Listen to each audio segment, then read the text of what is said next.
Hello, everybody. My name is John Murphy. I'd like to welcome you to Eastern Connecticut Arts Review, a weekly magazine about people, organizations, special events, and news for the arts community across Eastern Connecticut in Tolland, Windham, and New London counties. I'm here with you live every Wednesday at 5:30 with Matt Rupar, and our focus today will be the Windham Regional Arts Council, known locally as RAC. They have several events coming up in the next few months as we get into fall and winter. We also have some news about some local arts events and some grant funding opportunities today. So let's get right into it now. I have two guests with me in the studio here at WILI. Right next to me, I'm happy to have Kathy Shires back in the studio. She's been with us many times over the years talking about her good work in the Windham area. Welcome back to the studio, Kathy. Thank you, John. And also we have Lorraine McDevitt. She is part of a group putting together an annual music competition that's going to happen on December 5th. And it's a great opportunity for youth to show their work and to go into a very challenging competition to see how they can do as they pursue their craft through music. And, Lorraine is very involved with music education in our area. So I guess, Kathy, maybe one thing we could do to start everything off is just to talk about what RAC does throughout the year, that people can join any time. And if they're part of the arts family, there's ways to connect with other people, other groups, and resources. And the things you do in the hospital and these events in the Eastbrook Mall are going to be ways to connect the arts people in new ways. Yes, so Right. so RAC has been in existence since 1983. That's so right. We've been around a while now. That's a mileage. Yes, and so traditionally, our big events through the year is always as you mentioned, the Young Artist Music Competition, which is always in the first Sunday of December. That's right. December 5th this year. December 5th this year. And the other big event we do is our members' art show. Among other smaller events, such as you mentioned, the gallery at the hospital, ongoing events like that. And we just do a lot of good for community organizations here in Wyndham. Just to give a shout out to a few, the Willimantic Orchestra, the Wyndham Theater Guild. We're very involved with in support anyone, any other organizations. We're all nonprofit and all volunteer. Yep, I know. It's one of the things that there were so many projects underway that COVID, they didn't destroy, but they deferred. And things are just coming back now. And all the groups you mentioned are coming out with programs. The Theater Guild is back. Eastern has arts going on up there now. So people are ready to move forward. And these kinds of events you're doing are ways to show how your members are working off and on, sometimes on their own, all throughout the year, and you give them a chance to show their stuff. So Yes. The hospital's been there. That's been such a long exhibit. That's in the Shea building, by the way. In the hospital, the main entrance in Shea, just off the gift shop, is this gallery, and it rotates. So maybe you give us a second and talk about fall, what's happening in there. You have a couple of different shows. I know watercolors is part of it, right? Sure thing. Please. In the current month that we're in, October, is a husband and wife, Jane and Tom Potter, who he is a photographer. She is mostly pastels and ink artist. And next month, November, it's Watercolor City when we have Karen Olson and Nancy Bergeron, who both produce lovely works of watercolor. December will be a group show, and we call it the Small and Affordable Art for the Holidays show. And it is exactly as the name describes. And so it's all of our member artists who would like to put in work. It has to be small, I think 9 by 12 and under, somewhere in that range. And affordable. And affordable. Yeah. I mean, that's one of the nice things that COVID kind of interfered with, is that there were a few galleries that were giving people a chance to keep their money local for all kinds of reasons, right? Especially, it's so easy now to click away. The money goes out of the area. Somebody gets paid, but they're not local. And this way, you can share something a bit more intimate. Yes. And the holidays, is one way. It's not commercialism. It's really connecting to who makes this and what does it mean from them as an expression. And when you pass it on, it's a bit more intimate. That's the intention, I know, at all the shows. Yes, absolutely. Yeah, but making it affordable is a practical thing because right now these are very hard times, and sometimes the money's just not there. Yeah, Right, and yeah. I should mention any sold Yeah. work there for the hospital exhibits, Mm-hmm. anything that is sold. A portion of those sales goes to benefit the Hartford Healthcare Foundation, which of course, is I guess used to be known as the hospital auxiliary Mm-hmm. of our hospital. Does a lot of great work there for our local hospital. So October, you have the members art exhibit, 16th to the 30th.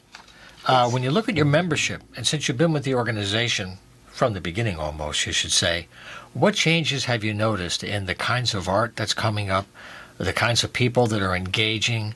Are younger people engaging this? Are you finding this more people at midlife that have more time on their hands? They're not so worried? Or is it people that have had a lifelong interest? Because people connect to art at different stages of life, though. And they've just come Yeah. with Well, go ahead. age. Yeah, Lorraine. No, I'm just. I'm We're all looking. here. I'm looking at the Wyndham Regional Arts Council Yeah. as a whole. Right. These are people that realize their talent at a very early age, and it followed them all the way to where they are now. So when you talk about age group, Right. it went along with them. It's when they were when they were maybe teenagers, they realized they had this gift. Right. Then when they went to college, and then when they married, some of them are art teachers, and so it just went along with them. So I don't really think there's never been a gap, where you would say, well, we had high school students, and then all of a sudden we had college students. It just went along with them as they grew. Their art became more serious to them, and they became more involved in the art community. So I think a lot of our members are of that form, and I think it's my feeling is it's a great honor to know that starting at a youngster, and now maybe don't be embarrassed, people, in their 70s, and they still have this wonderful desire Oh, to yeah. paint and do whatever they do. And David Corsini does magnificent work, sculpture, I know David. and all. Yes, and I mean, and this man started years ago, and here he is still doing it. It's still a passion, and I think that's what makes it so good for our community, because these people still have the passion, and they still want to display so that people can appreciate it, and also hopefully afford some of the wonderful talent that they have to give. Yeah, that's the real meaning and connection to art itself as a source of energy, as something to draw upon, and then your expression opens a cycle that repeats over time. Yeah. And I know, like in many cases, I've done lots of interviews with writers. Some writers come to writing later in life. Some of them in their earlier years, for whatever their personal circumstances, that craft takes a lot of concentrated time, so they put it off, or they just don't have the inspiration yet. It comes to them finally, and boom, they're 50 years old and they get published. So it's interesting to me to see when does it get triggered. Yeah. The younger the better, which is why I want you to talk a bit, Lorraine, about the impact on young people today. Because one thing I hear a lot of people worried about who are parents is, how can I get my kid connected to this beyond consuming media products, beyond playing tracks on the radio? Yeah. But the people that create it, how can my kid connect to that? What do you say about that? Well, personally, having 4 children of my own, I remember crayons, coloring book, and a blank piece of paper at a very early age. And children have completely open minds. They are so expressive. Sometimes when you look at those papers, whatever age they are, 4, 5, or 6, Right. you can see there's something there, a need for them to continue doing that. So you continue to furnish those things for them to let that talent grow. And then all of a sudden they may just look at you and see somebody with a drum and think, oh my gosh, I want to play a drum. Well, buy a little inexpensive drum and let them bang around. My son used to use a big pot and a wooden spoon and walk around thinking he was, playing the drum.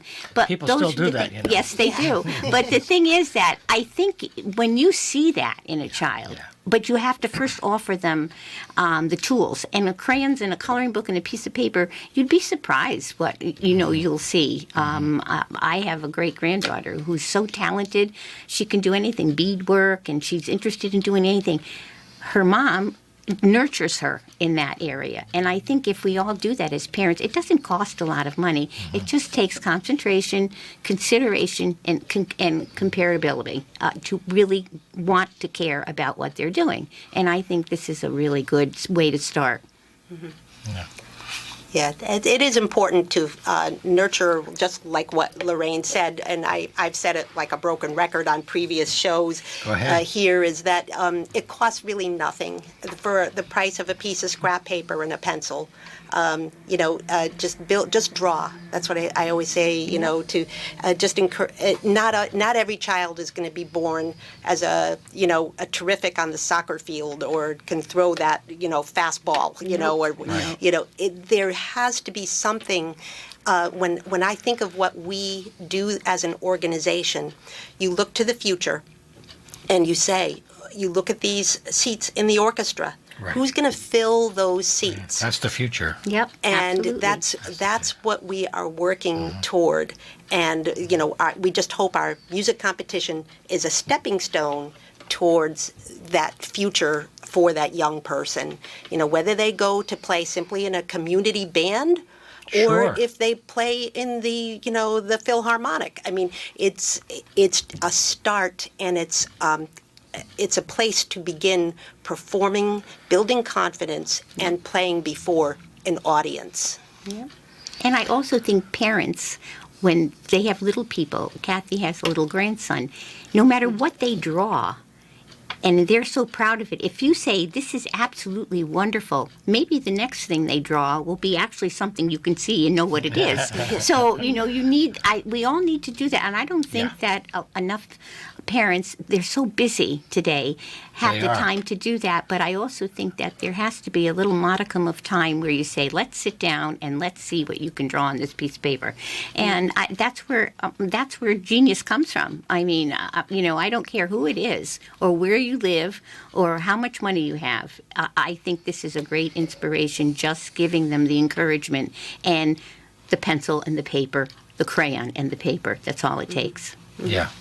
And like in some ways, it's so soon. It's like, are you going to give Junior a whole set of how to draw and let him pick, or are you going to give him a couple and say, work with that and go from there? So they really get to the basics. Yeah. And then they can play with the different variations, right? Absolutely, and But- expand. But being able to share is so important because sometimes the energy is distracted. There's so many other things. Yeah. And this whole virtual, electronic, digital world is a real competition for time. Yeah. And you get worried about how much time, percentage-wise, kids spend in the real world. They have so many hours a day with school. You got to sleep at least for a few hours. You got time, How much of this virtual space takes you away from your own blank page, right? Yeah. Yeah. It's funny you mentioned that, John, Yeah. because actually I don't want to sound like we completely shut out technology, because we course. understand that is It's a the tool, way right? that and children are learning on tablets and everything else. Oh, yeah. But so we did have an art challenge last spring. And we weren't sure just how the response would be. But for a first time doing this, because in the virtual world, how, what would be the response? Well, there was a tie for first place, and one of the first place entries was done by a young lady from a seventh grader at Wyndham Middle School. Wyndham Middle Yeah, School. her name is Cecilianis Morales, and she Congratulations. did a beautiful digital art of a Japanese, copied after the. Oh gosh, I'm going to butcher the famous Japanese printmaker's name. Yep. But Utamara, I believe, Okay. is the name. A printmaker. Printmaker, famous from years past, and she recreated it in digital art. And it was fabulous. We were, our jaws all dropped, and we said, Sure. and there was a young student from Canterbury who did another creative work, and we couldn't decide, so they tied for first place. Yeah. And, Yeah. Yeah. and so there's places is what I'm trying to say, for that world, working in digital art, and it's becoming very popular, and we're Absolutely. recognizing that. It's a global thing. Yeah. It's another way for generations to connect across huge distances. Yeah. Yeah. And it's in the future, it's a platform to distribute your work. So, it's always a toolbox and you can use it well or not, but it's great to have access to it at a different age, right? Right. But I just want to mention, Kathy, before we wrap up again, is there a Facebook page or a website that you want to point people to follow up on the things we're talking about for the rest of the year? For sure. So our website is Wyndham, RAC, all one word, wyndhamrac.org, O-R-G. And the competition information registration forms will be uploaded to that by the weekend.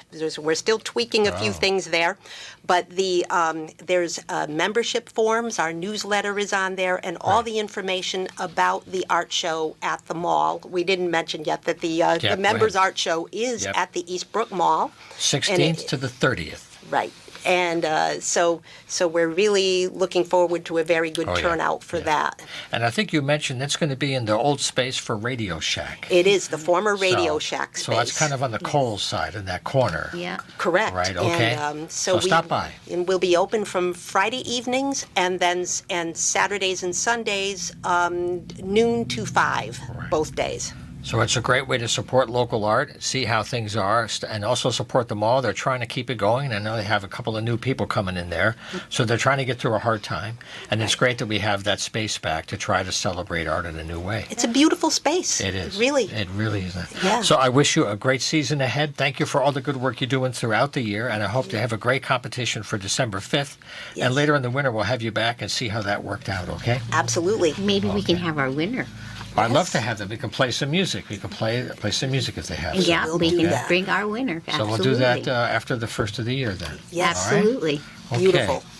Well, thank you again. That's Wyndham, WRAC.org. So that's it for this week. The clock's running out here. John Murphy at humanartsmedia.com will get you here in a future show. We look forward to seeing you next week for another edition. Take care. Thanks for listening or watching.